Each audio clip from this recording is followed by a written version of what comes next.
ভারতকে ঘিরে কেন হুমকির মুখে দক্ষিণ এশিয়া? জানাবো 24 থেকে 36 ঘন্টার মধ্যে পাকিস্তানে ভারতের সামরিক হামলার আশঙ্কা এবং সর্বশেষ জানাবো অনুশোচনাহীন আওয়ামী লীগ খুঁজছে ফেরার পথ। এতক্ষণ শুনছিলেন সংবাদ শিরোনাম, এবার বিস্তারিত। ভারতকে ঘিরে কেন হুমকির মুখে দক্ষিণ এশিয়া? দক্ষিণ এশিয়া ভারতকে কেন্দ্র করে বর্তমানে ভয়াবহ ভূরাজনৈতিক অস্থিরতার মধ্যে পড়ছে। প্রতিবেশী দেশগুলোর সাথে সম্পর্কের জটিলতা এই অঞ্চলে উত্তেজনা ও অস্থিরতা বৃদ্ধি করছে। এই পরিস্থিতির সামনে আরও কি নতুন ধরনের হুমকি আনতে পারে? বিশদে জানাচ্ছেন আরিফ হাসান। দক্ষিণ এশিয়া বিশ্বের সবচেয়ে ঘনবসতিপূর্ণ এবং ভূরাজনৈতিকভাবে অত্যন্ত সংবেদনশীল একটি অঞ্চল। ভারতের সামরিক, অর্থনৈতিক এবং কৌশলগত অবস্থান এই অঞ্চলটিকে আন্তর্জাতিক পরাশক্তির আগ্রহের কেন্দ্রবিন্দু করে তুলেছে। তবে সাম্প্রতিক সময়ে একাধিক ইস্যুর কারণে ভারতকে ঘিরে দক্ষিণ এশিয়ার দেশগুলোর মধ্যে সম্পর্কের টানাপোড়েন এবং অস্থিরতা বাড়ছে। সম্প্রতি কাশ্মীরের পেহেলগামে ঘটে যাওয়া ভয়াবহ সন্ত্রাসী হামলায় 26 জন পর্যটক নিহত হওয়ার ঘটনায় ভারত পাকিস্তান সম্পর্ক আবারও উত্তপ্ত হয়ে উঠেছে। ভারত পাকিস্তানকে সরাসরি দায়ী করে ইসলামাবাদ বিরোধী 5টি গুরুত্বপূর্ণ পদক্ষেপ গ্রহণ করেছে। এর ফলে কূটনৈতিক প্রতিবাদ এবং সীমান্তে উত্তেজনা বাড়ছে। এমনকি দুই দেশের সেনাদের মধ্যে নিয়মিত গোলাগুলি চলছে, যার ফলে যুদ্ধের সম্ভাবনাও বাড়ছে।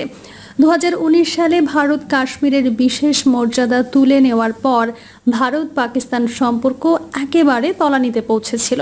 পেহেলগামের সাম্প্রতিক হামলা এই উত্তেজনাকে আরও ঘনীভূত করেছে এবং আন্তর্জাতিক অঙ্গনে ভারত পাকিস্তান দ্বন্দ্ব আবারও গুরুত্বপূর্ণ কূটনৈতিক ইস্যুতে পরিণত করেছে।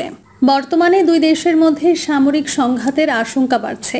এদিকে ভারত বাংলাদেশ সম্পর্ক এখন কঠিন সময় পার করছে। বাংলাদেশের রাজনৈতিক পরিবর্তনের কারণে ভারত বাংলাদেশ সম্পর্ক এখন একটি নতুন সংকটের মুখোমুখি।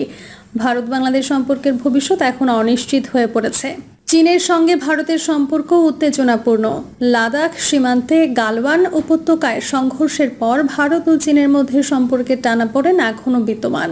2025 সালের মধ্যে সীমান্তে সেনা মোতায়েন, সামরিক মহড়া এবং বাণিজ্য নিষেধাজ্ঞার কারণে দুই দেশের মধ্যে উত্তেজনা আরও বৃদ্ধি পাচ্ছে। চীন দক্ষিণ এশিয়ার অন্যান্য দেশগুলোর সঙ্গে সম্পর্ক জোরদার করতে নানা পদক্ষেপ নিচ্ছে, যার ফলে ভারত কূটনৈতিক বিচ্ছিন্নতার শিকার হচ্ছে। 2021 সালে তালেবান আফগানিস্তানের ক্ষমতা গ্রহণের পর ভারতের আফগানিস্তানের সঙ্গে সম্পর্ক বিপর্যস্ত হয়ে পড়ে। যদিও 2024 সালে কিছু সীমিত গোলযোগ পুনরায় স্থাপন করা হয়েছে, তবুও ভারত আফগানিস্তানে তার ঐতিহ্যবাহী কৌশলগত প্রভাব ধরে রাখতে পারছে না।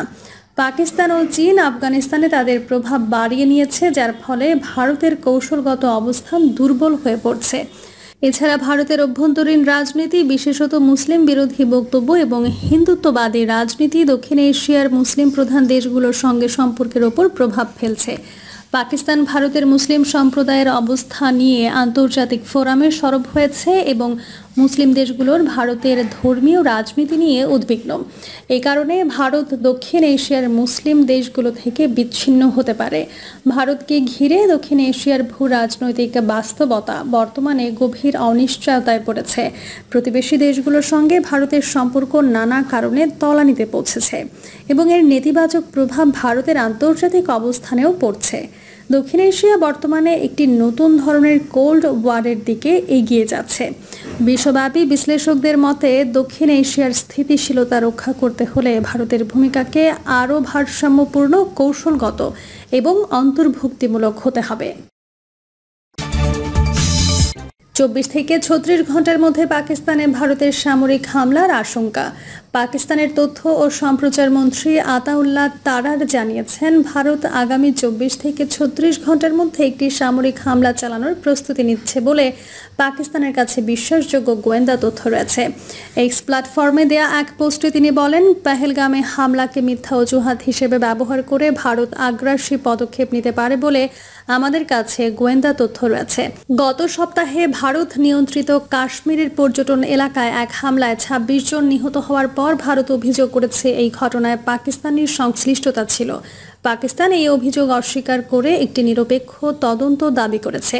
তারা আরও বলেন, যে কোনো আগ্রাসনের জবাব পাকিস্তান দৃঢ়ভাবে দেবে। এর ফলে যে কোনো আঞ্চলিক পরিণতির পূর্ণ দায়ভার ভারতের ওপরই বর্তাবে। ঘটনার পর দুই পারমাণবিক শক্তিধর দেশের মধ্যে উত্তেজনা বেড়ে চলেছে। ভারত গুরুত্বপূর্ণ সিন্ধু পানি বন্টন চুক্তি স্থগিত করেছে এবং পাকিস্তান তাদের আকাশসীমা ভারতীয় বিমান সংস্থার জন্য বন্ধ করে দিয়েছে। এ বিষয়ে ভারতের পররাষ্ট্র মন্ত্রণালয় এখনও আনুষ্ঠানিক প্রতিক্রিয়া জানায়নি। ভারতের প্রধানমন্ত্রী নরেন্দ্র মোদী হামলাকারীদের শাস্তি দেওয়ার প্রতিশ্রুতি ব্যক্ত করেছেন। পাকিস্তানের প্রতিরক্ষা মন্ত্রী খাজা মোহাম্মদ আসিফ বার্তা সংস্থা রয়টার্সকে দেয়া এক সাক্ষাৎকারে বলেছেন, ভারত সামরিক অভিযান চালাতে পারে এমন পরিস্থিতি বিদ্যমান রয়েছে। তিনি জানান, পাকিস্তান উচ্চ সতর্কতায় রয়েছে। তবে পারমাণবিক অস্ত্র ব্যবহারের বিষয়ে তিনি বলেন, পাকিস্তানের অস্তিত্ব যদি সরাসরি হুমকির মুখে পড়ে তবে সেই পদক্ষেপ বিবেচনায় নেওয়া হবে। অনুশোচনাহীন আওয়ামী লীগ খুঁজছে ফেরার পথ। গত বছরের ৫ আগস্ট ছাত্র জনতার অভ্যুত্থানের মুখে ক্ষমতাচ্যুত হয় আওয়ামী লীগ সরকার।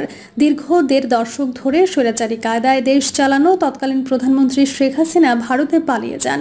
ফলে এখন অস্তিত্ব সংকটে পড়েছে দলটি। হাসিনা ছাড়াও দলটির বেশিরভাগ নেতার অবস্থান এখন ভারত সহ বিভিন্ন দেশে। আর দেশের ভেতরে গ্রেফতার মামলার ভয় এবং প্রতিকূল পরিস্থিতিতে আত্মগোপনে আছেন তৃণমূলের নেতাকর্মীরা। এ অবস্থায় দলটি আবারও সক্রিয় রাজনীতিতে ফেরার চেষ্টা চালাচ্ছে। আকস্মিক ঝটিকা মিছিল এবং সামাজিক মাধ্যমের ওপর ভর করে এগোচ্ছে তারা। তবে সরকার পতনের ৯ মাস পার হলেও এর দায়ে ক্ষমা প্রার্থনা বা অনুশোচনা করেনি আওয়ামী লীগ। ছাত্র জনতার ওই আন্দোলন দমাতে হত্যাযজ্ঞ চালিয়েছিল শেখ হাসিনা সরকার এবং আওয়ামী লীগ নেতারা। এখন পর্যন্ত দলটির নেতাকর্মীদের চিন্তায় বা কথায় কোনো পরিবর্তন লক্ষ্য করা যাচ্ছে না। অনুশোচনা প্রকাশের কোনো ইঙ্গিতও নেই। আওয়ামী লীগ গণঅভ্যুত্থান ও তাদের সরকারের পতনকে এখনও একটি ষড়যন্ত্র হিসেবেই দেখছে। এরই মধ্যে বিদেশে পালিয়ে যাওয়া দলটির কোনো নেতা অডিও ভিডিও বক্তব্য ছেড়েছেন সামাজিক যোগাযোগ মাধ্যমে। কেউ কেউ বিবৃতি দিয়েছেন, দেশি বিদেশি পরিকল্পনায় ষড়যন্ত্র করে সরকারকে উৎখাত করা হয়েছে বলেই মনে করে আওয়ামী লীগ নেতারা। বিশ্লেষকরা বলছেন, আওয়ামী লীগ এখনও ক্ষমা চায়নি এবং চাইবে বলেও মনে হচ্ছে না। বরং তাদের ঔদ্ধত্য দিন দিন বাড়ছে। আদালতে দমভক্তি করছে। ছাত্র জনতার আন্দোলনে দমননীতি ও হত্যাকাণ্ডের জন্য আওয়ামী লীগ যদি ক্ষমা চায় বা অনুশোচনা করে, তাহলে আওয়ামী লীগ রাজনীতিতে ফিরতে পারে এমন একটা আলোচনা রয়েছে রাজনীতিতে। সরকারেরও কেউ কেউ এ ধরনের বক্তব্য দিয়েছেন। বিষয়টি নিয়ে রাজনৈতিক অঙ্গনে ও সামাজিক মাধ্যমে আলোচনার সমালোচনাও রয়েছে। সেটা আমলে নিচ্ছে না আওয়ামী লীগ। দলটির কেন্দ্রীয় নেতা ও সাবেক তথ্য প্রতিমন্ত্রী মোহাম্মদ আলী আরাফাত এখন বিদেশে অবস্থান করছেন। তিনি একটি গণমাধ্যমকে বলেন, তাদের সরকারের পতনের আগে এবং অন্তর্বর্তী সরকারের সময়ে সব হত্যাকাণ্ডের সুষ্ঠু তদন্ত এবং বিচার তারা চান। কিন্তু অনুশোচনার প্রশ্নে রাজনৈতিক দল হিসেবে আওয়ামী লীগ জনগণের কাছে জবাবদিহি করবে। এজন্য অন্য কোনো পক্ষের প্রশ্নের জবাব দেওয়ার বিষয় নেই বলে উল্লেখ করেন তিনি। বিদেশে অবস্থান করা দলটির আরেকজন নেতা বলেন, পরিস্থিতি সামলাতে তাদের কিছু ভুল ছিল এমন আলোচনাও তাদের মধ্যে আছে।